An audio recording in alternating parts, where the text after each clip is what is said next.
July 26, 2025, 03 hours. From the endless black of the Indian Ocean, chaos erupted. 140 masked pirates, armed with rifles, machetes, and homemade explosives, surged toward a luxury American cruise ship. The Pacific Monarch, carrying 978 civilians, mostly retirees, families, and vacationers, was their prey. To the attackers, it looked like a floating wallet, a helpless jewel drifting in international waters. They thought they had found an easy target. They had no idea they had just triggered one of the most precise and ruthless rescue operations in U.S. naval history. Within just 19 minutes, the raiders would face nuclear submarines, stealth drones, destroyers, snipers falling from the sky, and the silent fury of 40 Navy SEALs. The calm before the storm. It was supposed to be a voyage of peace. The Monarch was 5 days into its journey, gliding smoothly under the pale moonlight. Elderly couples walked hand in hand across the promenade. Children laughed in the game lounge. A pianist played soft melodies in the ballroom. Nothing suggested danger. But beneath the waves, Somali pirate syndicates had been tracking the ship. For weeks, whispers spread across ports of a giant American cruise, stuffed with cash, tourists, and possible ransom targets. To them, this wasn't just an opportunity, it was destiny. As dawn approached, the pirates readied themselves. Faces wrapped in cloth, eyes burning with greed, their bodies lean, hardened by desperation. They packed into 20 speedboats, 7 men each, engines primed. They carried AK-47s, machetes, RPGs, and crude grenades. Their plan was simple: overwhelm the unarmed ship, terrorize the passengers, steal valuables, and kidnap the richest. At 6:15 a.m., the horizon broke. The pirates sped forward like wolves closing on prey. The first shots. Passengers on deck thought they saw dolphins. Then came the roar of engines. Within seconds, bullets rattled against the hull. Dozens of windows shattered. Screams filled the morning air. Passengers dove for cover, clutching one another in blind panic. The attackers split into groups. One squad climbed ropes and stormed the middeck, firing wildly. Another smashed their way toward the VIP suites, hunting for wealthy hostages. Others fired indiscriminately at lounge areas, spreading maximum fear. Women were forced to their knees. Watches and handbags ripped away, cell phones seized. Blood already stained the polished deck. To the pirates, this was the moment of triumph. They believed the ship was theirs. But down in the command room, Captain Richard Kane, a 62-year-old former naval officer, remained cold and focused. His eyes fixed on the chaos, he pressed a hidden transmitter. 7 coded words raced across encrypted channels straight to U.S. Navy Command. Cruise ship under attack. Immediate action. The call to arms. At a secret U.S. naval base 220 nautical miles away, alarm sounded. Admiral Samuel V. Turner, a man who had orchestrated 17 rescue operations, stood over the command console. He understood the stakes instantly. Nearly 1,000 American civilians at gunpoint. There was no time for debate. Activate silent steel, he ordered. An MQ-9 Reaper drone soared into the sky, its cameras locking on the Monarch from miles above. It transmitted a complete 3D map of the ship, locations of hostages, armed men, and escape boats. Under the sea, a Virginia-class nuclear submarine adjusted course. On board, 40 Navy SEALs, helmets strapped, eyes locked in silence. Each knew the risk. Each knew failure was not an option. On the surface, an Arleigh Burke-class destroyer pushed to within 2 nautical miles of the Monarch. Its crew opened fake ransom negotiations over open channels, distracting the pirates, buying time. The stage was set. Inside the ship, meanwhile, terror reigned on board. Hostages were corralled into the ballroom. Over 120 passengers forced to kneel, trembling under the watch of armed men. Another 40 trapped in their cabins, whispering prayers. Some fainted from fear. Others clutched hands, whispering promises they weren't sure they could keep. One elderly man, a Vietnam veteran, muttered, "This isn't how it ends." Not here.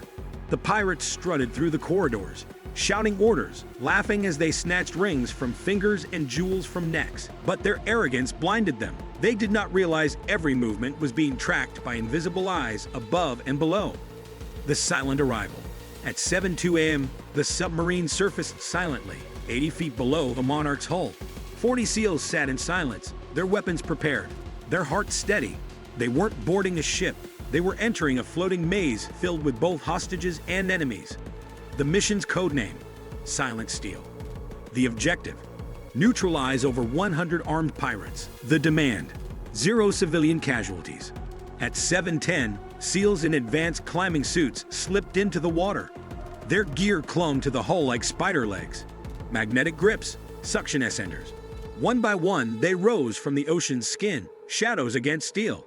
No sound, no light, only rhythm. By 7:22, 3 fire teams had reached position.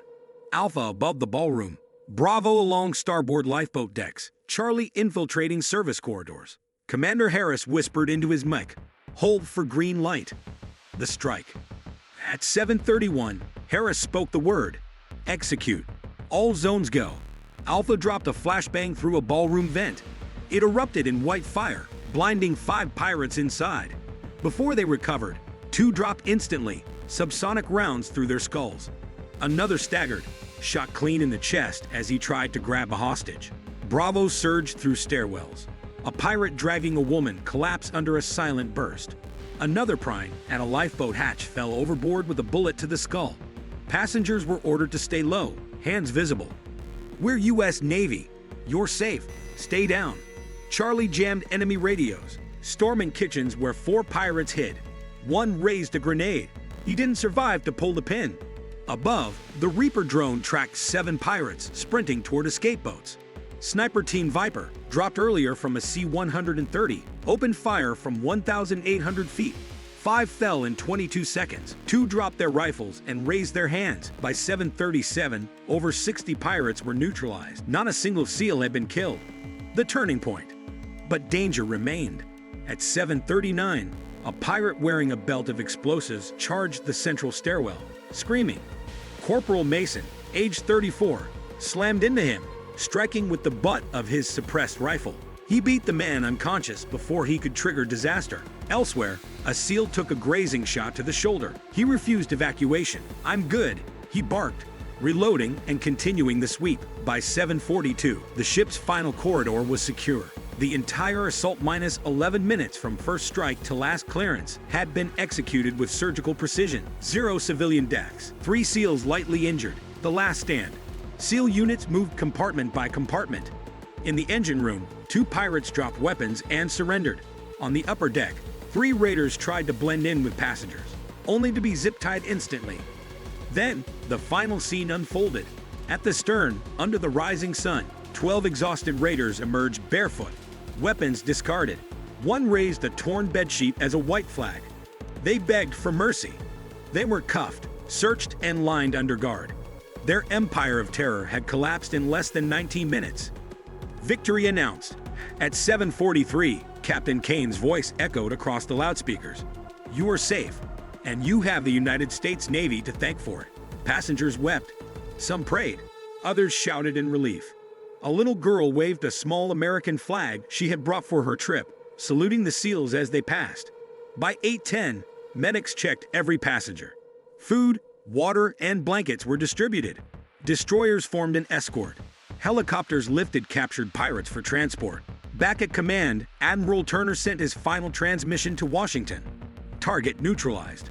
Civilians secured. Pirates in custody. Message delivered. Aftermath. In total, 70 pirates killed, 20 critically wounded, dozens captured alive, and 0 civilian lives lost. The rescue wasn't just a success. It was a declaration of principle. For the passengers, hope came not with sirens, but with silent fins breaking the sea. For the world, it was a warning. Threaten American lives, and you face the full precision of U.S. steel. Legacy of Silent Steel. The Pacific Monarch rescue became more than a military triumph. It was a statement of national resolve. In an age where threats can strike anywhere, on land, in air, or at sea, it proved the U.S. will respond with unmatched speed and discipline. The operation reaffirmed a simple truth. No matter how remote the waters, no matter how sudden the crisis, the United States protects its own. For the pirates, it was a lesson in futility. For the passengers, it was salvation. For the Navy, it was proof that training, technology, and courage can achieve the impossible. And for the world, It was a warning written not in words, but in action. If this story moved you, if it showed you the power of discipline and courage under fire, then don't let it end here. Like this video, subscribe to the channel, and share it with others, so more people can witness the untold stories of sacrifice and strength. Every click, every share, keeps these voices alive. Together, we make sure they're never forgotten.